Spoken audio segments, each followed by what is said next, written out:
The U.S. has passed its National Defense Authorization Act with record levels of spending, but just what's included and what's not. Plus, we are going to be breaking down just what is going on in the Kremlin and how Putin seems to be pretending that Wagner never existed in the first place. Plus, all the updates from the front line. I'm Paul, U.S. Army combat veteran. It's July 15th, 2023. This is your daily Ukraine update. Let's get into it. Okay, first, as always, we're going to take a look at the control map. And there's actually, it's just reporting minor frontline updates today. There's a couple of small little adjustments. Again, a small adjustment outside of Pavlivka. Just showing that this entire region, this entire windbreak, all the way to this small canal is contested. I think there is a small amount of change actually to forces positioning in and around Klitschivka. You can see here they're depicted on the 14th as being very concentrated, prior to blunt what they believe is a Ukrainian attack. And now it looks like they are redeployed somewhat. Russian forces redeployed somewhat, spread to protect against more advances across kind of the entire front of Bakhmut. But beyond that, very minimal changes to the front lines. Again, a small mapping adjustment here of who controls what is contested. Russian forces being slightly pushed back in Orikovo, Vasilivka. But again, minor changes relative to the rest of the front line. When we look at the combat map, you can see that, again, a fairly low level of activity in the last 24 hours, especially regarding shelling in the south. This is a kind of a lull for Russian forces. You can also see, while they're trying to maintain some an offensive pace outside of Donetsk, that's about it. There's one small counterattack taking place near Burkiva, and some offensive work happening along this Crimean alignment axis, but again, fairly limited all told. Now, before we talk about the news, guys, I just want to shout out the strategicsitrep.com. This is my newsletter. If you haven't signed up, I launched it because there's so much national security news that is just pure clickbait. Doesn't give you the context you need to really understand the stories. And so what we have done is broken down the week's most important geopolitics and national security stories. We report the story, but then we give you a so what, explaining why this story is or is not important. Right, we talk about even stories that may not make the headlines, like Reaper drones operating in Syria, being subject to harassment by Russian forces who are conducting peacekeeping operations there, seemingly protecting ISIS leaders, and of course, right, the Uzbekistan presidential election, in which again Shavkat Mirziyoyev trying to basically seize power in a third term and with no challenger. So a slide towards authoritarianism for Uzbekistan, right? These are stories that you don't normally get access to, right? In the mainstream media, they do a lot of clickbaity stuff. So if you're interested and you want this in your inbox for free, we don't charge for it. It's just something we do. Sign up at thestrategicsitrep.com, plug in your email, and you're in. Link's going to be in the description, and it's probably in a card up here somewhere. Okay, let's talk about the U.S. National Defense Authorization Act and what it means for Ukraine.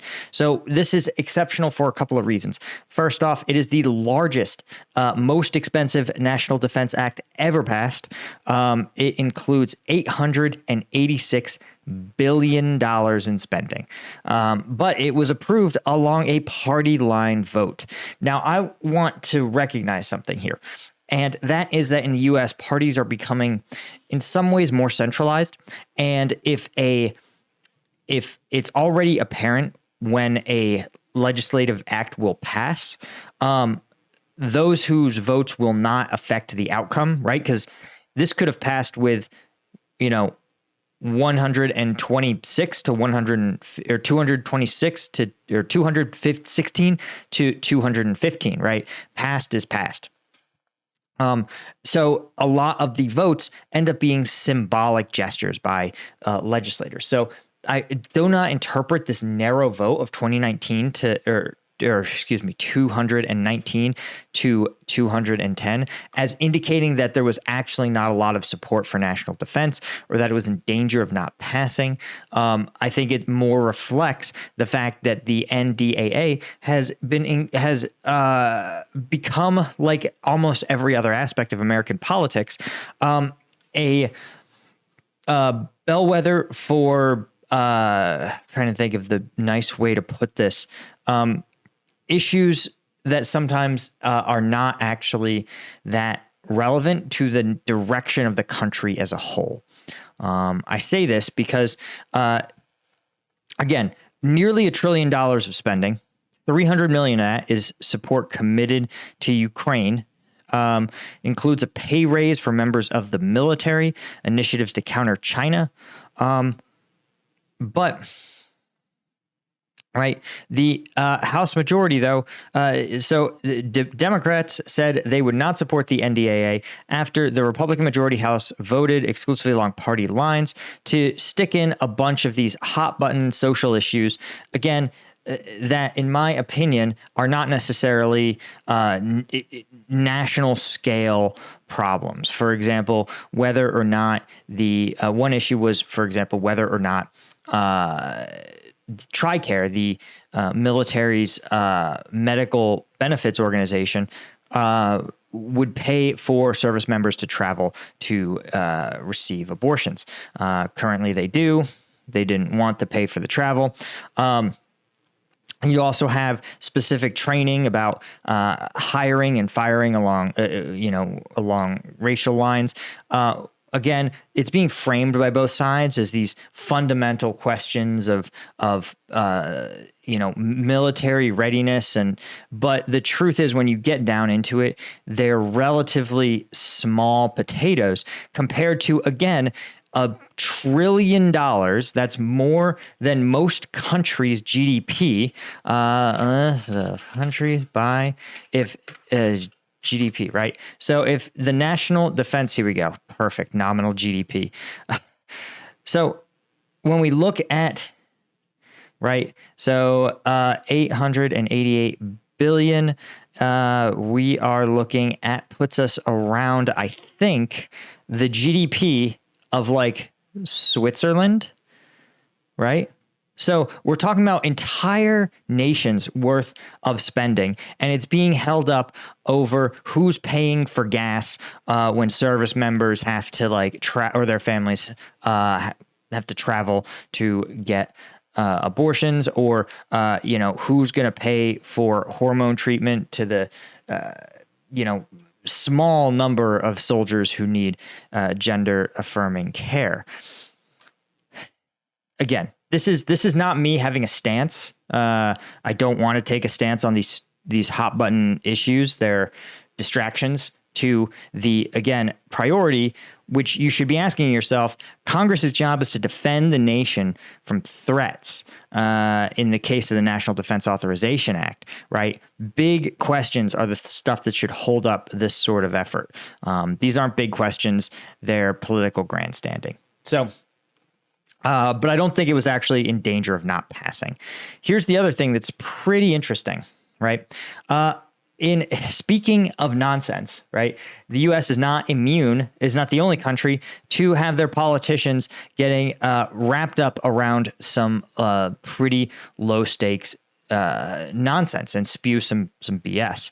Putin has put out some sort of story about a bizarrely contrived story in which he said he met with Wagner, Prigozhin, and 35 Wagner commanders, and that he offered Wagner fighters the option to continue to serve in Wagner under a commander who'd been in charge for about the last year or so. And Putin claims that all the commanders and Prigozhin were facing the same way, and Prigozhin was in front. So the Wagner commanders nodded when they said they would want to continue to serve in the MOD, but Prigozhin shook his head. It was really, really a contrived and highly detailed story that is probably being told, true or not, to try to create this narrative that Prigozhin is the bad guy and that Wagner is actually a loyal fighting force. This sort of spinning has been happening for a long time, since the insurrection, since, again, Putin realizes that he cannot have his only combat effective fighting force bail. He can't afford to lose these guys. Certainly not the commanders. Now, where things get weirder is when the reporter asked Putin about Wagner's future as a combat unit. Putin insisted that private military companies do not exist in Russia. Now, you have to understand that not only is this absurd, but these PMCs have been awarded contracts by the Russian government. They are included expressly in legislation passed by the Russian government. So to sit there and have the leader of a country pretend that an entity that you have contracted with, that you have acknowledged their existence literally a week ago, that you're going to pretend it doesn't exist? And I think this is not because Putin believes that he's going to pull a fast one, that people are actually going to believe him, that Wagner technically never existed as a company, et cetera, et cetera. I think what this goal is to remind listeners that the entirety of what Putin says about Wagner is likely or partially or completely made up, right? And that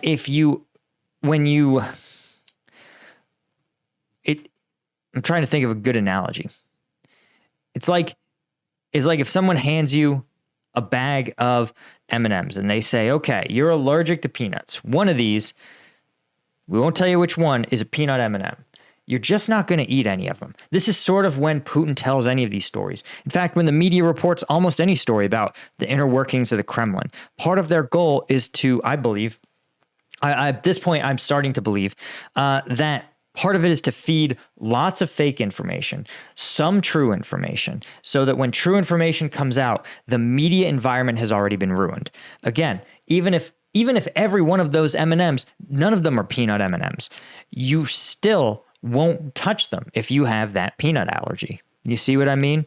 And because you'll believe, regardless of whether or not it's true, that in there is some peanut M&M, right? So the point is that if real information about what has gone down accidentally gets into the public sphere, this sort of silly stories, nonsense claims are going to poison the well and mean that no one's going to actually believe any of those stories. Just like the stories about and they got me. They did. I'm not immune to it, right? We talked about the chemical attack that Ukrainians believed Russia had perpetrated. Must not have materialized. Nothing from that. And the firing of Gerasimov, as far as we can tell, it's just a rumor, right? There's just as many stories about Gerasimov still exercising some level of command authority. So what's the truth? The truth is that the Kremlin is really good at misdirection and disinformation. Anyway, guys, that's all I had for you for today. Thank you so much for joining me on this weekend. I hope you guys are having a good one. Thanks so much to our Colonel tier members. You guys really are the ones who make this whole thing possible. And thanks to our Lieutenant tier members. I can't do this without you guys. I appreciate you so much, and I will see all you guys in the next one.